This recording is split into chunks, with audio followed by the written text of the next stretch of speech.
guys, welcome to my YouTube channel.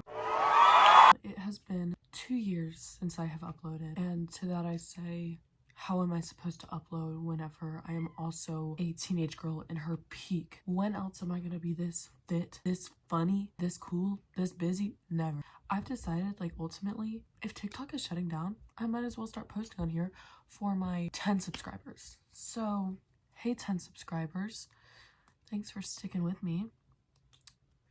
Let's talk about my top 3 books that I still think about years after reading them and why they should be in your TBR for 2025. Thank you. Here's my little montage of me and my cat. Number 1, The Light We Lost, Jill Santopolo. What can I say? Honestly, what can I say? This book touched me in places I didn't know I could be touched, and not in a freaky way, in like a cry in my bedroom way. So, a little tidbit of information about me. I had my first love when I was 14 years old, and even though this is kind of about like first love and grief and things like that, like later in life, this really resonated with me because I am a teenage girl. I have not experienced all that much in my life, but I know that whenever I do experience things, it's going to feel like this. This girl and this guy like meet, fall in love, go on in their lives, split ways, and how they like always revisit each other in different ways. To be honest, that's about all I remember, but I know that I still think about this and think about how it related to my life. I want someone else to feel like that. I want someone else to get a little bit of love. If you want to reminisce about what you've previously experienced, if you want to think about first loves, if you want to read something about these 2 people that meet at Columbia University because you want to go to an Ivy, but your 3.9 and 12 APs aren't going to cut it, awesome. Fantastic. Number 2, Call Me By Your Name. I'm not going to try to say his last name because I don't want to butcher it, but give this man everything. Give him the houses, give him the farms, give him the wealth, give him the cars, the money, all of it, okay? Because what do you mean? I have read this book over a year ago, and I still think about it all the time because Elio is me.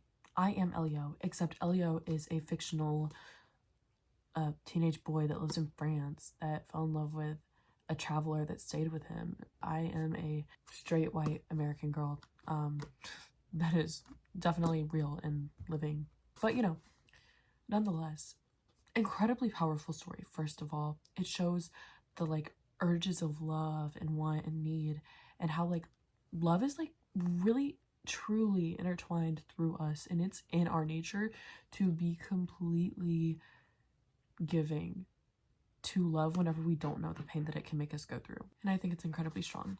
I love it for that forever.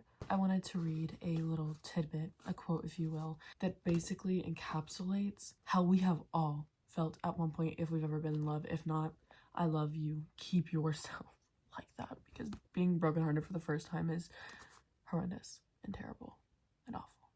Okay, hold just a second. Listen to this and tell me this does not sound like something you would love to read about, even though it goes downhill after this point, but like listen, okay? When I think back to our last 10 days together, I see an early morning swim, our lazy breakfast, the ride up to town, work in the garden, lunches, our afternoon naps, more work in the afternoon, tennis maybe, after dinners in the piazzetta, and every night the kind of lovemaking that can run circles around time.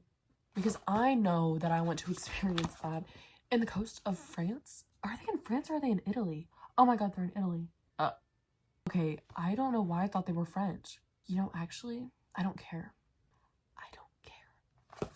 I know that it impacted me enough to not care if it was in French or Italian, and for that, read it. Please read it. Please go home and read this in 2025 and come back to me and tell me how it made you feel. Awesome. This one is most definitely going to be controversial, but I don't care because I think it's necessary. And first, I'll put a list of trigger warnings here, so please review through those. I'll give you another book at the end that you should read, but this is my formal recommendation for the 3rd book and the most important that I think people need to read in 2025 to be more in touch with their humanness and feel more, get more perspectives, okay? A little life. And if you know anything about me, which you don't because I've only posted on here one time, this is my favorite book. This is what it looks like. My life has criminally impacted by this book, if you will. It's about 4 friends that go through their life. It just goes through their struggle and how they go through terrible things and make their way back to each other. And it really focuses on the main character, whose name is Jude. He experiences things that like no person should, and honestly things that I really didn't think about, you know, until I read this book. And I think they're important. I mean, I think that this book is definitely pretty graphic. It's hard to read. You're gonna need to read like this much of it to even start to enjoy it, but I think that that adds to it. I think that that makes it more important. It's sad. I'm not gonna lie to you. It's sad. Why do you think that this entire piece is naked? Because I was busy crying, okay? Read it. Let this be your sign to start it, and it's gonna be hard, but you're gonna do it. And if you are not about a little life or any of it doesn't resonate with you, that is completely fine. Another recommendation of mine, Song of Achilles by Madeline Miller. It's another book that talks about different things that you wouldn't think about, and it hurts your feelings. What more could you ever want than a book that hurts your feelings and then puts your heart back together and makes you happy? More of a reason to read it is because history hates lovers, and this loves lovers. If you also love lovers, read it. And that is my recommendations to get your heart moving, get your heart tender in the month of January or in any month of next year. Come back and tell me how it goes. Let me know if you've already read them. Maybe I'll actually start posting again, because if TikTok's actually getting banned, YouTube is fun. This is fun. So, and like, why not? You never know what can happen, but you know what can happen is you can be a happier and more heartbroken person if you read these. So read them. Love you. Happy New Year's. Get to reading in 2025.